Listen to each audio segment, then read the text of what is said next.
We're continuing in Mishlei Perek Zayin, Pasuk Yud Zayin.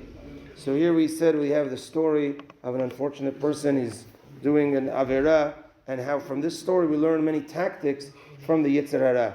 So the Pasuk says, Nafti Mishkavi, the lady says, I'm going to scatter on my bed more ohalim v'kinamon, spices, aloe and cinnamon, different spices. So what is this connecting to? Says the Gaon of Vilna that he says that this world is called a mitah, is called a bed, and one that's shochev b'mitah, one that's sleeping in bed. So he's sleeping like he's not thinking. So the Yetzer Hara number one wants us to do things in pilot mode, and not to think and continue doing sins, continue living, or whatever. Don't think much. Just be simple. Don't think much, and continue with your sinful ways. And then he says as follows. Another thing that the Yetzer Hara wants is if a person is worried about his sins, when a person does teshuvah, the Gemara tells us that if he does teshuvah from love, then meaning he says, I'm sorry Hashem, I realized what I did was wrong, etc., and he comes back to God through love, those averot become mitzvot.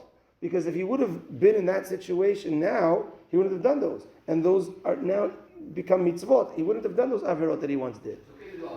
So 1 second. That's what Yetzer Hara wants us to think. The Yetzer Hara therefore says, you know what? Do averot. Tomorrow you'll do teshuvah, and it'll turn into mitzvah. So let's look at an unbelievable thing that how the Gaon of Vilna dissects this pasuk. He says as follows: there's 3 levels of sin: chet, avon, and pesha. Chet is an accidental sin.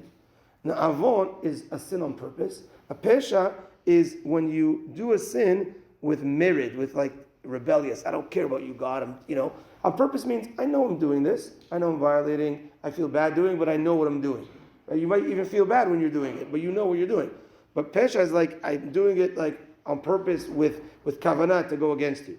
So now, if a person does teshuvah from these 3, the highest is when a person, according to the Gaon of Vilna's explanation, the highest is when a person sins accidentally, and now he does teshuvah from that. That's going to be very high because you only sinned a little bit. But if you sin so much, so some opinions say if you sin so much and now you do teshuvah, wow.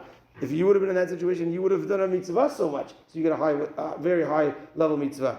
But the Gaon of Vilna says, no, that if you sin so much, yes, if you do teshuvah, you're going to get a mitzvah for that. Now it's going to be like a credit of mitzvah, but not as much because you sin really, really very deeply. So he says, look at the Yetzer Hara. He makes us want to think that every avera that we do is equal.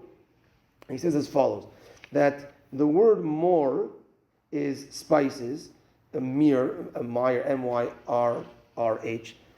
So more is lashon zachar, is in male terminology in Hebrew.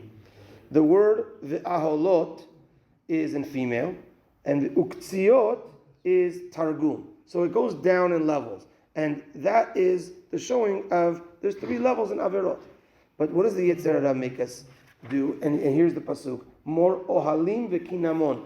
3 words that are in zachar, meaning the Yetzer Hara wants us to think that all types of averot are the same. So basically, enjoy in this world. Don't worry, do whatever you want, and don't worry, you'll do teshuvah, and you'll do.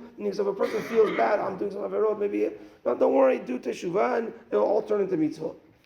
And then the next pasuk, another tactic of the Yetzer Hara: lecha nirve dodim ad haboker.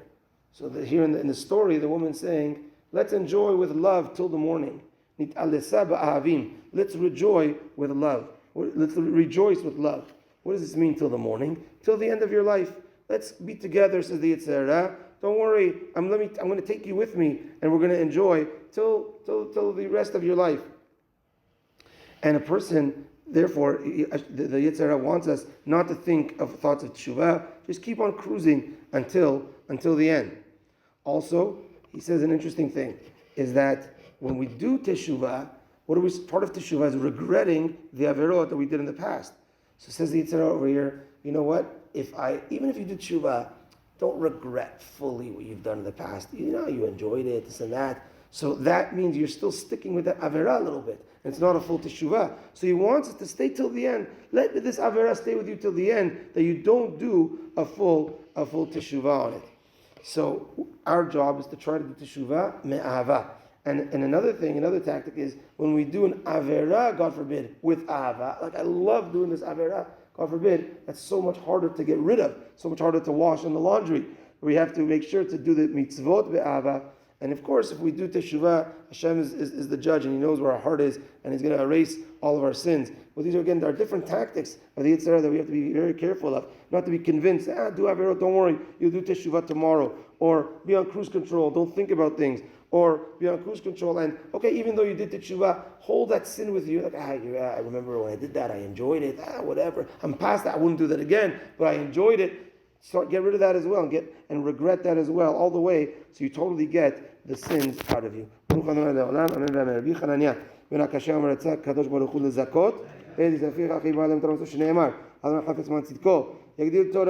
Amen.